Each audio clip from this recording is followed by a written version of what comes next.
3 butir, 1 butir cakra cemloto. Oke, aku biasa. Seger ada. Adekku ya. Hai, assalamualaikum warahmatullahi wabarakatuh. Om Swastiastu, Namo Buddhaya, salam sejahtera, salam kebajikan buat kita semua. Ketemu lagi di channel kita, Mas Aswin Institute, di mana channel ini mengupas segala sesuatunya lebih menarik, lebih atraktif. Oke teman-teman, hari ini adalah hari keempat pengecekan telur burung unta. Nah, sekarang kita langsung aja deh, langsung ngecek, dan sekarang kita harus matiin semua lampu. Mas Dani, tolong dimatiin lampunya, Mas Dani, biar lebih afdol. Jadi kita matiin, mesin juga kita harus matiin, biar lebih gelap. Karena kalau gelap kita bisa ngecek telurnya lebih akurat. Oke, teman-teman, kita sekarang cek telur yang pertama. Oke, telur yang pertama belum ada tanda-tanda embrio, masih telur seger ya, masih normal semua, nggak ada tanda-tanda. Sekarang kita cek telur yang kedua. Nah, telur yang kedua ini agak lain ya, agak beda sama temennya nih. Di sini dia ada sedikit bercak hitam, dimana bercak hitam ini seperti di D yang pertama ya. Di D pertama itu kita sudah bisa lihat kalau telur yang kedua memang kurang memiliki kesehatan yang bagus. Jadi di D keempat juga kita sudah melihat kalau perkembangannya masih sama seperti di D yang pertama. Sekarang telur yang ketiga kita lihat. Nah, teman-teman, telur yang ketiga ini juga sama ya. Telur yang ketiga ini sama seperti telur yang pertama, masih sehat, masih normal, belum ada tanda-tanda fertil. Masih terlihat kuning telurnya, masih terlihat putih telurnya, masih normal semua. Jadi kita belum bisa melihat ada tanda-tanda kehidupan di D keempat. Jadi D keempat itu masih normal, sama seperti di D ke berapa tadi? 1. Di D1. Oke, sekarang kita nyalain semua lampu. Kita nyalain semuanya lampunya, dan kita kembali ke kita kembali seperti biasa. Kita setelah pengecekan kita akan ada forum tanya jawab, dan hari ini kita ditemani oleh Mas Denny. Oke, Mas Denny, hari ini kita udah di hari keempat. Kita sudah ngecek 3 telur. Ada 2 telur itu masih seger ya, masih belum terlihat ada tanda-tanda fertil. Dan seperti D pertama, ada 1 telur yang dia ada titik hitam. Nah, titik hitam ini terindikasi sebenarnya bukan telur yang sehat, karena titik hitam ini tadi sudah terpantau sejak hari pertama ya. Jadi dan memang di hari keempat ini embrio itu memang belum bisa terlihat, karena memang masih terlalu dini kita bisa melihat embrio di D keempat gitu. Mas Denny. Mungkin kalau saya boleh sedikit bertanya nih, Mas Aswin. Kira-kira nih pada usia berapa fertil itu akan terlihat di dalam telur, Mas Aswin? Oke, gini Mas Denny. Jadi ada perbedaan antara telur ayam biasa ya, telur ayam biasa dengan telur ayam atau telur burung unta ini tadi.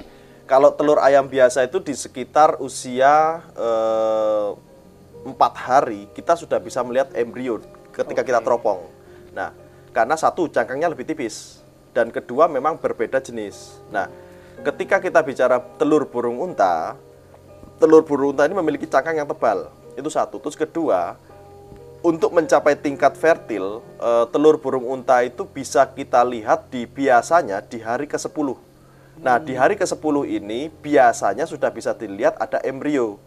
Cuman itu tadi tidak bisa disamaratakan dengan beberapa telur, karena memang ada beberapa telur yang dia mengalami keterlambatan fertil dengan banyak faktor. Entah itu memang tidak sehat dari awal, atau memang sumber protein atau mungkin gizi dalam telur itu tadi, atau kuning telur itu tadi tidak terlalu bagus, atau mungkin suhu dan cuacanya juga tidak mendukung untuk dia tetap fertil. Artinya keterlambatan fertil itu sering terjadi. Cuman kalau kita buat rata-rata, telur burung unta itu bisa fertil di hari ke-10, Mas Denny. Oke. Di hari ke-10 berarti kita baru bisa melihat apakah pertumbuhan fertil di dalam telur itu Ya, berkembang untuk dengan baik berunta ya, atau untuk tidak. berunta. Oke. Karena kalau kita bicara ayam beda lagi, kita bicara merak beda lagi, Setiap kita telur bicara memiliki setiap karakter. unggas itu memiliki karakter dan siklusnya yang berbeda-beda. Oke. Gitu. Oke, tadi sempat disinggung juga oleh Mas Aswin bahwa ada sedikit bercak hitam ya Iya. di dalam telur itu. Nah, apakah itu masih ada persentase kehidupan atau itu berapa persen sih Mas telur itu akan bisa menetas? Oke, Mas Denny. Tadi itu kan ada satu satu butir ya. Jadi yang 2 itu sehat dan satu butir itu ada sedikit bercak hitam dan itu saya pikir itu tidak normal. Nah, ketika kita bicara telur itu tidak normal, berarti ada indikator dia tidak sehat. Nah, satu butir ini tadi, ketika kita bicara persentase, terus terang saya tidak bisa menjawab itu. Tapi yang jelas persentasenya tidak sekuat atau sebesar yang sehat. Nah, tapi kita tidak bisa mengeluarkan dia di bawah hari ke-10, Mas Denny. Karena takutnya ternyata dia bisa fertil dengan kondisi yang mungkin kurang baik, tapi dia bisa survive sampai dia menetas.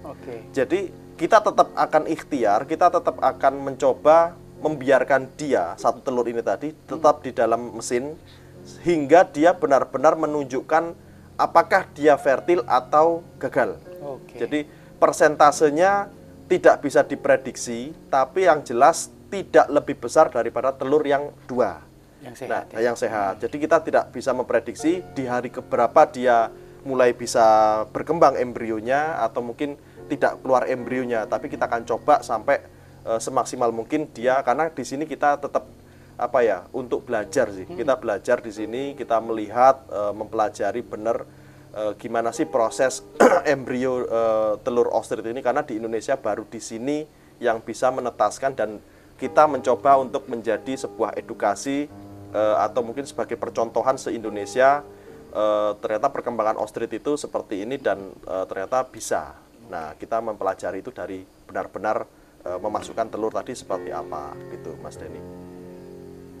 Terus dalam perkembangannya, karena sudah terlihat tuh kan bercak hitam dari hari ke-10. Hari ke-10. Rata-rata hari ke-10. Hari 10.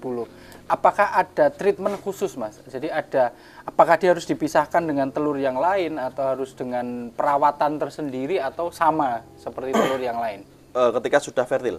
Ketika sudah fertil. Oke, ketika sudah fertil, kita akan memberikan pengawasan khusus karena tadi tuh embrio yang sudah jadi dia itu sangat sensitif, Mas. Jadi yang dikhawatirkan adalah ketika kita memutar telur itu terlalu keras, itu berbahaya, sangat berbahaya, karena telur burung unta ini memiliki bobot sekitar 2 kilo, hampir 2 kilo, dan itu jelas sekali tekanan yang ada di dalam telur itu tinggi. Sedangkan hanya untuk embrio yang hanya guratan-guratan saraf yang sangat halus sekali, ketika dibalik dengan keras, otomatis berpotensi terjadi ada urat-urat saraf yang terputus, dan itu jelas tidak baik untuk perkembangan embrio. Jadi jelas sekali ada perawatan khusus, cara memutarnya, terus menempatkan dia itu kan kita punya rak nih, punya rak 1, 2, 3, 4. Nah, di situ kita akan pindah setiap berkala. Ketika ada telur baru harus kita taruh di rak yang sekian, telur ostrit yang sudah mungkin embrio 1 minggu atau mungkin 10 hari atau mungkin yang sudah di tengah-tengah itu kita taruh di rak yang sama. Jadi tidak kita campur dalam satu rak, itu ada yang baru masuk, ada yang ini dan sebagainya, itu kita nggak campur. Jadi biar kita juga bisa memutarnya itu benar. Di rak ini usianya segini dan embrionya sudah sebesar ini. Nah, teknik memutarnya juga kita nggak boleh sembarangan. Jadi kenapa telur ostrit itu banyak yang gagal, karena rata-rata menggunakan mesin otomatis, dan mesin otomatis ini saya pikir dia belum memahami settingan putaran dengan teknik tertentu. Karena pakai mesin ya, dia pakai mesin hanya memutar dengan waktu dan sekian derajat dan sebagainya, dan itu salah satu yang menyebabkan kegagalan dalam menetaskan telur burung unta. Jadi di Indonesia kita belum ada yang menjadi percontohan nyata penangkaran ostrich yang berhasil dan bisa menetaskan telur dengan entah itu dengan manual atau dengan mesin. Nah, sedangkan di Indonesia tidak, saya pikir mustahil ya. Saya pikir mustahil di Indonesia bisa menetaskan burung unta secara alami, karena perbedaan suhu di Afrika dan di Indonesia itu terlalu senggang. Karena kalau di Afrika itu kan dia cukup kering ya, panas, kering, jelas kelembapannya sangat rendah sekali. Nah, sedangkan di Indonesia curah hujan tinggi, kelembapan tinggi, dan itu ketika kita bicara kelembapan, otomatis kita juga harus berbicara tentang bakteri. Nah, ketika bakteri ini tadi cukup tinggi, telur yang baru keluar dari dubur si induk turun ke kandang atau ke alas kandang itu kan sudah penuh dengan bakteri, dan itu sudah bisa menyebabkan dia kemasukan bakteri, dan itu sudah bisa dipastikan gagal. Nah, karena tadi itu telur burung unta itu memiliki pori-pori yang cukup besar, jadi sangat sensitif, dia bisa kemasukan bakteri-bakteri yang ada di area kandang. Makanya saya bisa memastikan hampir mustahil, ya kan, hampir mustahil, hanya 1%. 1% itu kuasanya Tuhan. Oke. 1% itu kita nggak bisa memastikan ya, karena itu tetap kembali kepada Tuhan menentukan itu semua. Tapi kalau kita bicara faktanya, di Afrika memiliki kelembapan yang sangat jauh berbeda dengan Indonesia, dan kelembapan itu hampir mustahil telur burung unta bisa diiram induknya secara alami. Seperti itu, Mas Denny. Ada lagi nggak yang bertanya? Sebenarnya cukup menarik sih, Mas, dari edukasi atau ilmu tentang telur ini, karena secara tidak langsung kan memang di Mas Vin Farm ini baru pertama dan satu-satunya di Indonesia yang berhasil menetaskan. Jadi saya tertarik dengan statement Mas Asvin di mana sudah ada bercak hitam tadi itu telur. Apakah itu bisa dikatakan sebagai telur yang sehat, ataukah kita harus menunggu sampai 10 hari baru bisa dikatakan telur itu sehat atau tidak? Oke, sekali lagi Mas Denny, di Indonesia belum ada penelitian yang sangat dalam ya. Kita di sini hanya mengandalkan pengalaman dari apa kita pernah menetaskan ayam-ayam, kita pernah menetaskan merak atau jenis unggas lainnya, dan kita sangat paham bagaimana proses embrio itu berkembang, bagaimana telur yang sehat dan sebagainya. Nah, sekarang kita mencoba untuk memahami atau mempelajari telur burung unta yang sebenarnya kita juga masih belajar di sini. Saya pun masih belajar dan kita semua masih belajar semua. Dan kalau melihat dari indikator telur ayam pada umumnya, ketika baru keluar tapi dia sudah tidak memiliki warna atau mungkin struktur yang normal, saya pikir itu sudah bisa kita anggap tanda kutip tidak sehat. Itu sudah bisa kita anggap tidak sehat. Tapi sekali lagi, tidak sehat pun belum tentu gagal fertil. Artinya masih ada potensi fertil dan kita akan menunggu itu. Entah itu hari ke-8, ke-10, atau ke sekian dan seterusnya. Dan kita rutin nanti. Kemarin kita di pertama kita cek, sekarang hari ke-4, besok hari ke-8 dan seterusnya. Jadi kita akan ngecek telur ini per 4 hari. Per 4 hari, karena kalau kita terlalu mundur ya, per 2 hari, perbedaannya sangat tipis dan kita sulit untuk mempelajari. Jadi 4 hari adalah hari yang ideal untuk melihat perbedaan dari hari pertama ke hari ke-4, hari ke-8 dan seterusnya. Gitu. Oke. Sebenarnya cukup panjang ya kita mencari ilmu tentang ostrich ini, karena memang sangat baru sekali di Indonesia ya. Jadi memang ya saya berharap ini Mas Vin Farm ini memang sebagai tempat kita mencari ilmu sebenarnya. Saya juga sangat tertarik sekali dengan ilmu-ilmu baru tentang telur ostrich ini ya. Gitu. Oke, mungkin untuk konten hari ini kita sudahi dulu, Mas Denny. Siap. Karena kita juga udah cukup malam ya. Karena kita sering ngecek telur itu karena memang di malam hari. Karena memang kalau ngecek telur burung unta itu memang harus gelap ya, karena kita ruangannya terang semua, jadi kita akhir memilih untuk ngeceknya malam-malam. Jadi udah terlalu larut malam, jadi kita tutup dulu aja.